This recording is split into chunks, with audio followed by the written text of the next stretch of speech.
खजाने की खोज बहुत समय पहले की बात है। एक छोटे से गांव में एक साधारण किसान रामू रहता था।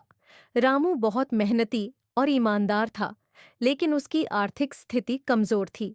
एक दिन काम करते समय उसे खेत में एक पुराना खजाना मिला, जो मिट्टी से ढका हुआ था। जब रामू ने खजाने को खोला, तो उसे एक सोने का बक्सा मिला। बक्से के अंदर सोने की मुहरें, जवाहरात और एक पुरानी चिट्ठी थी।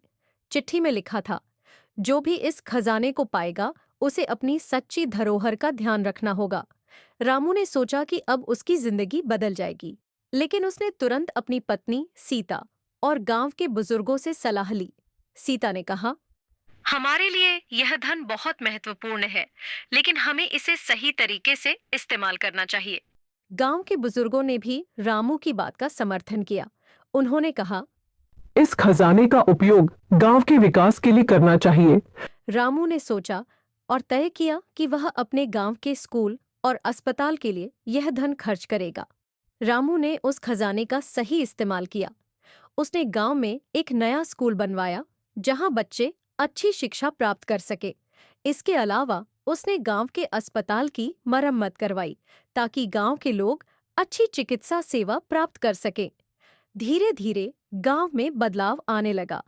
बच्चे शिक्षा प्राप्त करने लगे और गांव के लोग स्वस्थ रहने लगे। रामू की ईमानदारी और साहस के कारण गांव में सभी उसे बहुत मानने लगे। एक दिन गांव के सभी लोग रामू के घर आए और उसे धन्यवाद दिया।